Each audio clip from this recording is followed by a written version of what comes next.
Treba vidieť, ako táto organizácia dneska sa eufemisticky označuje za alianciu, čo má vzbudiť u ľudí taký dojem, že je to silné spojenectvo, ktoré nám pomôže v prípade núdze.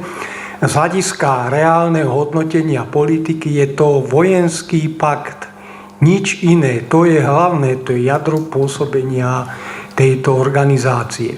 Ak by sme sa vrátili k tomu, teda ako vznikla táto organizácia, tak treba vidieť udalosti po druhej svetovej vojne.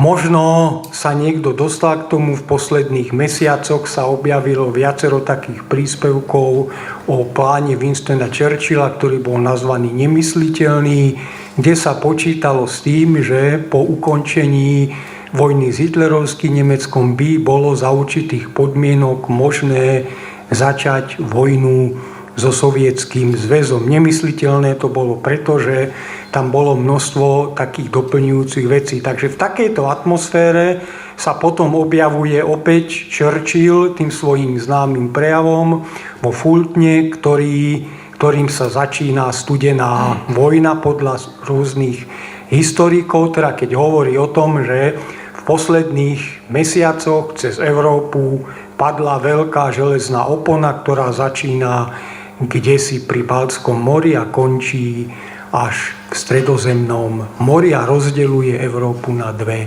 časti. Samotná organizácia vzniká po takých rokovaniach v roku 1949, 4. apríla sa to pripomína každý rok s tým, že je 12 zakladajúcich štátov, 2 zo Severnej Ameriky, 10 zo západnej Európy. O 2 roky pristupuje k tejto organizácii Grécko a Turecko, čím sa presúvajú pomerne blízko, o mnoho bližšie ako boli dovtedy, k tedajšiemu Sovietskému zväzu. Objavia sa na brehu Čierneho mora. Taká malá odbočka, ten názov Severoatlantická zmluva vznikol zrejme po veľkej špekulácii a kto ho vymyslel, rozmýšľal dlho dopredu.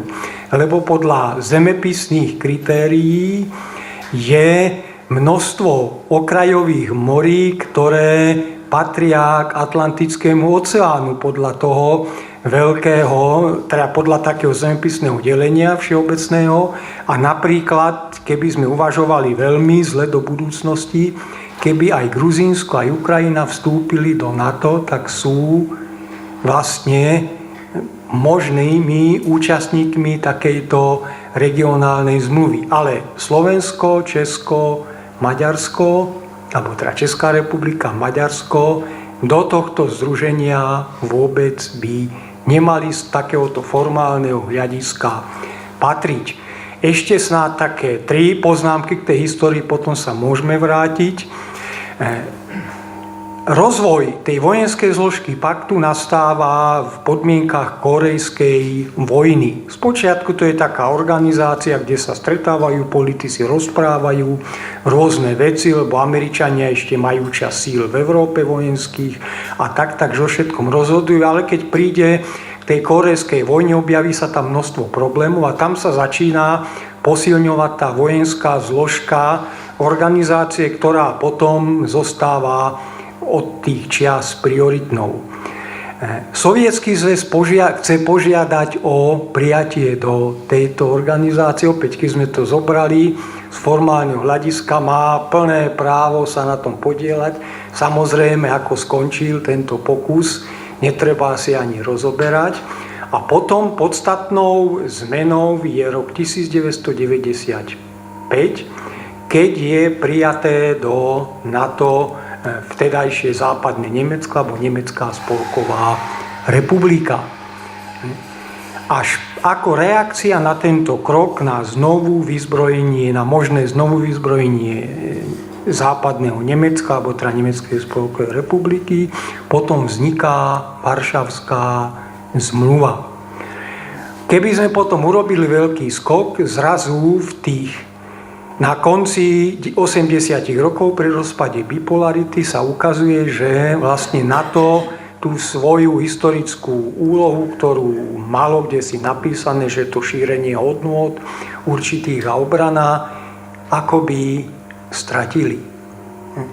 Chvíľku trvá také obdobie, kto si pamätá, že sa uvažuje v Európe o tom, že najprv bude európska integrácia, potom bude atlantická integrácia. Behom niekoľkých mesiacov sa to zmení a nastáva opačný proces.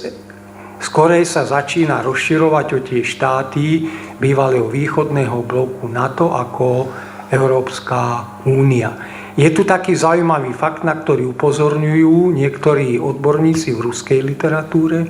Každá krajina, ktorá bola prijatá do Európskej únie, bola nejaký čas predtým prijatá skôr do NATO. Aj Slovensko niekoľko dní skorej vstúpilo do NATO ako do Európskej únie. Niektoré štáty o mnoho skôr, príklad Albánska, ktoré skutočne z hľadiska Európskej únie nemá šancu minimálne niekoľko desaťročí vstúpiť, je dneska členským štátom tohto paktu. Takže potom sa objaví nejaké také hľadanie nového miesta, novej úlohy tohto združenia, no a to by bola už vec, o ktorej budeme hovoriť v inakších súvislostiach. Ja si myslím, že na takú tú základnú charakteristiku tejto organizácie, história a vývoja stručne by to postačovalo.